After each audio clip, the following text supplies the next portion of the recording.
Okay, so I haven't rehearsed this one. I don't know how long it's going to go, but I'm going to shove a bunch of information into your ears. Take it for what it's worth. I'd encourage you to fact check me as always. As I go through a lot of this data, I'm going to cite the sources I'm pulling this data from. Predominantly, oh, that was a Lamborghini just went by. Predominantly, this is taken from the WikiLeaks emails from John Podesta, the DNC, and Hillary Clinton. Okay, so this is about the Russia narrative and the media opposition to the president's agenda, and how a narrative is created, where this narrative specifically began and how it was spread. So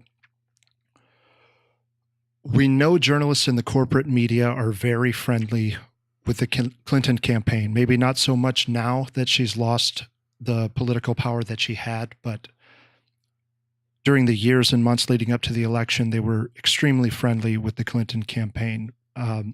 96% of the media campaign contributions went to Clinton. That's from the Center for Public Integrity, a study conducted in 2016.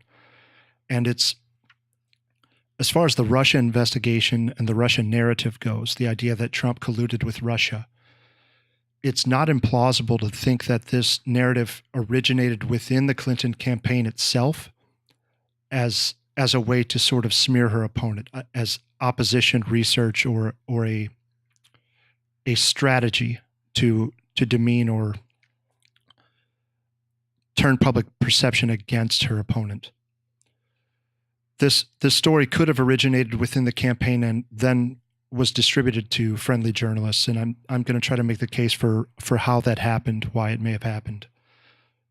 So, first example, it was shown in WikiLeaks emails from the DNC during the Podesta hack, the phishing scheme that resulted in someone getting access to his emails. Glenn Thrush of Politico asked Hillary's campaign manager, John Podesta, to approve a story prior to it being published.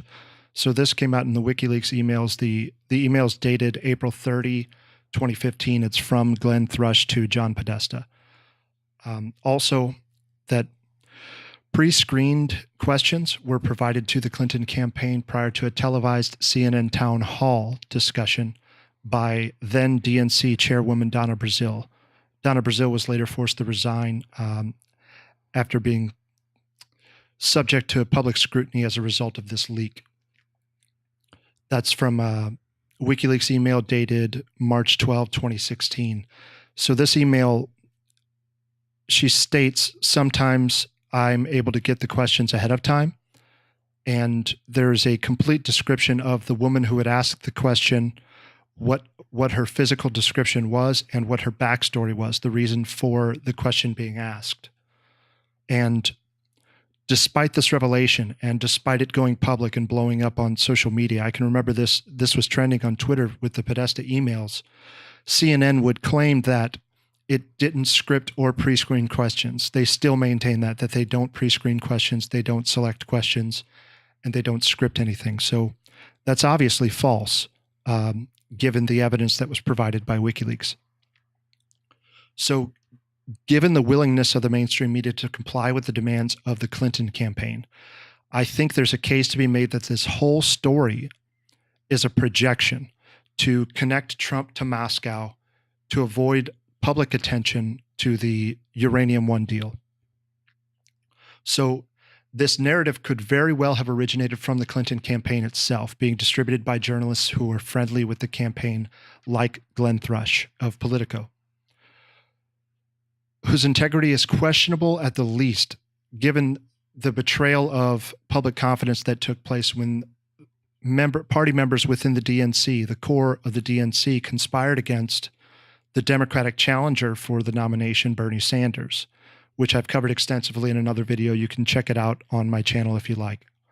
So a story is born. Let's say they're sitting around a table. This is complete speculation, but I can only imagine it came up in a campaign meeting. Let's let's say that he's cozy with the Russians. Right away, that's a good idea. There are a number of connections you can make. So you get to cast Vladimir Putin in a negative light. You get to escalate tensions in Syria, which increases arms sales and continued funding and arming of jihadists, which took place under Obama, under Clinton as Secretary of State. And it was even happening prior under Bush. You get to appease the Genie Energy board members, who are huge contributors to progressive and leftist organizations. And they have a vested interest in controlling public perception and controlling policy as it relates to northern Syria and the oil pipeline coming across Asia into either the Mediterranean or north through Syria into Turkey. The U.S. supports one route, Russia supports the other route.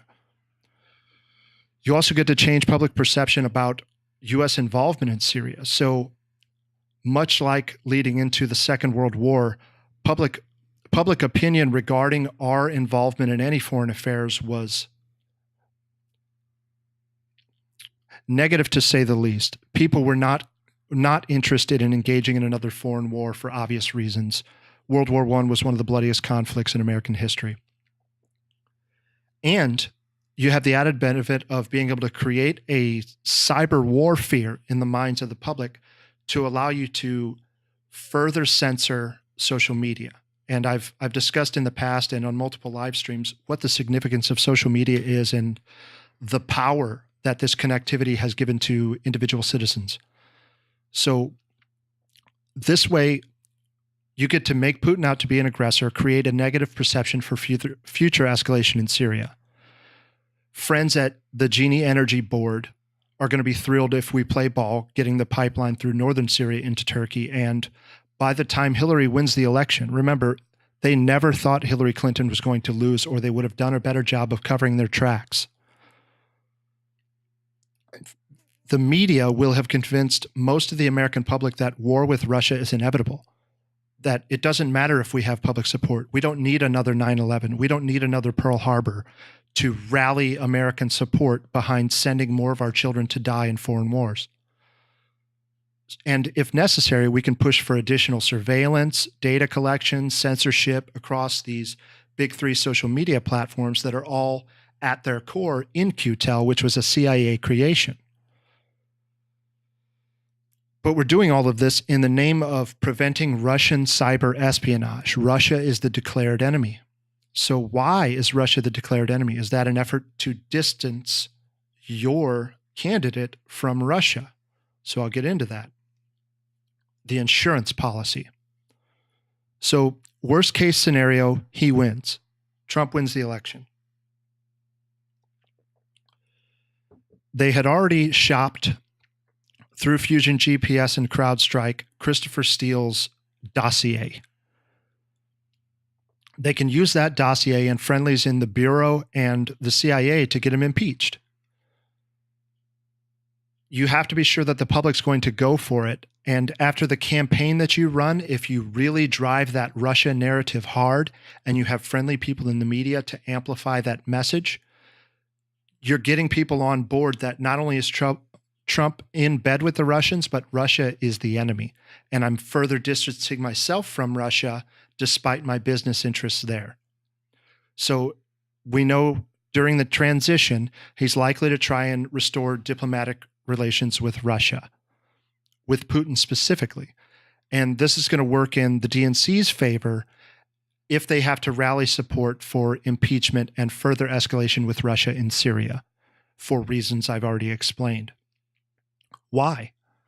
So this is a projection. This is to distance the DNC and Hillary Clinton specifically from her ties to Rosatom, to Uranium One, to the Saudi royal family, to Qatar, to Algeria, to Nicaragua, to the Moroccans, to the Indonesians, to all of these people who have dictators in power who engage in human rights violations and corruption. I have to distance myself from those people, and Vladimir Putin is chief in the minds of the American public as far as someone who violates the rights of his citizens, for going after journalists for writing unfavorable articles. Putin inarguably is a villain in many respects, and I'm not going to deny that. I'm not going to make the case that he's a good guy. But this projection, this narrative, accusing your enemy of what you are doing. If you haven't seen Clinton Cash, the documentary, watch it. It's on YouTube. I believe it's on Netflix. Man, is that eye-opening. And it really colors the picture of why these things are happening. So Frank Giustra, you may not have heard of him. He's the lead of the board of Uranium One. His mining company funneled millions of dollars into the Clinton Foundation just before the State Department authorized the sale of Uranium One to Russian business interests. This State Department under Clinton had just authorized the sale of 1/5 of the U.S. uranium supply. If you're not aware, uranium-235 is enriched into uranium-238 before it's distributed, and it's used for nuclear weapons, nuclear energy. So it's a highly controlled substance, and I think it's in the hundreds of thousands of dollars per ounce. And for comparison, 1 ounce of gold, a 1 ounce gold coin is, I think, around $1,350. An ounce of uranium is in the hundreds of thousands of dollars per ounce. So read up on Robert Mueller's delivery of uranium to Moscow. This is another connection back to the Clintons through someone who's investigating Russian collusion right now. So millions of dollars also flowed from the Rosatom board members in Russia into the Clinton Foundation simultaneously. And following the bid announcement made by Rosatom to acquire Uranium One, Bill Clinton goes to Moscow and delivers a speech for $500,000. $500,000 for a speech. Maybe it's nothing. So the sources for that whole spree, basically, the New York Times and the Daily Caller, those articles were released in 2015, 2016, respectively. So this Russia thing is just one of many accusations made against our president, a duly democratically elected president in the United States.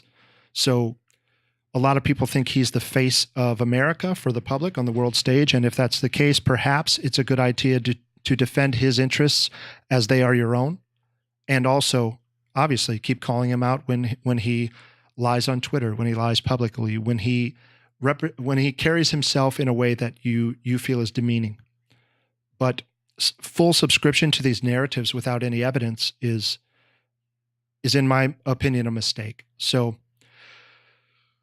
what has our president been doing? He's cut taxes for most Americans. 80 to 90% of Americans saw a tax cut. He's seen unemployment fall to record lows, particularly in the Black community. This is an issue that I'm going to continue to harp on. The community I came from, like young Pete here, is I think around 80 to 85% African American. So I've seen firsthand how economic downturns affect the community in that type of demographic. So he's restored diplomatic relations with Russia, renegotiated trade agreements to reduce the deficit with China specifically, eradicated ISIS, set in motion the expulsion of the Wahhabists in the Saudi government. This is something I talked about before. You had people who financed terror attacks and who financed terrorism globally hanging by their heels outside the Four Seasons Hotel in Saudi Arabia, or perhaps might have been in Dubai. He's taken a hardline approach against human trafficking and pedophilia. That's another big one for me. If you're not willing to protect children, what the fuck are you doing? So past that, I'm not going to dwell on it. He's restored diplomatic relationships with Russia and Putin specifically, and negotiated a peace agreement between North and South Korea that might result in denuclearization of North Korea. I can't stress how big a deal that is when look into it. And so you have Moon and Kim Jong-un crediting Donald Trump for having brought them together because he's a master negotiator. He wrote a book on the subject, and he's been doing this in his entire life. Why would we think that he's not an effective negotiator? So despite those, and that's not an exhaustive list of accomplishments over the last not quite 2 years. Not quite 2 years he's done this. Give him more shit to fix. Keep throwing tasks at him because he's knocking this shit out of the park. So for the last 2 years, the narrative has been unchanged despite a complete lack of evidence to support it. The Russian hoax, the sexist, racist, bigot, homophobe, xenophobe, Islamophobe, misogynist, anti-Semite accusations are baseless and absurd. If there was evidence for any of these, don't you think it would have come out by now in a Mueller investigation with Mueller's ties to the Clinton Foundation and Uranium One? You have to imagine he has a vested interest in serving his own interest, as all human beings do. So provide some evidence or prepare for a libel suit. Whatever happened to libel laws? How can you just print whatever you want and then issue a redaction after the story has already trended on social media? People read the headline, that gets locked in their mind, and now that's fact. Come on. So it's the job of the president to ensure national security and the preservation of life, liberty, and property rights. Those are his jobs. It's not his job to be likable. It's not his job to even communicate with you, but I think it's a brilliant thing that we have real-time communication with the president via Twitter, as censored and flawed as that platform is. It's the job of the press to provide objective information and hold the government accountable on behalf of the people, not to suck the dick of the deep state in exchange for preferential treatment and state power. And that's what they've been doing. Fake news is not about lying exclusively. If you're presenting information in a slanted and biased way, and in a way such that it manipulates the minds of your audience to follow a certain narrative, you're telling people what to think. As Mika Brzezinski said on Morning Joe, this is MSNBC, it's our job to tell people how to think. This is how these news anchors view you. Many of these people are CIA operatives. I'd encourage you to look into Operation Mockingbird if you haven't already. #Mockingbird. Get after it. So the freedom guaranteed by the First Amendment, our free press, carries with it a tremendous responsibility and a duty to the American citizens. And the president is doing his job. And media, unless you want to be a part of the long, slow death of the Fourth Estate, it's time to do yours. That's really all I have to say on the subject. If you like this video, let me know. If you dislike this video, let me know. Subscribe if you like, donate if you like. Links in the description. My videos are always going to be free, and I look forward to hearing from you. Thanks.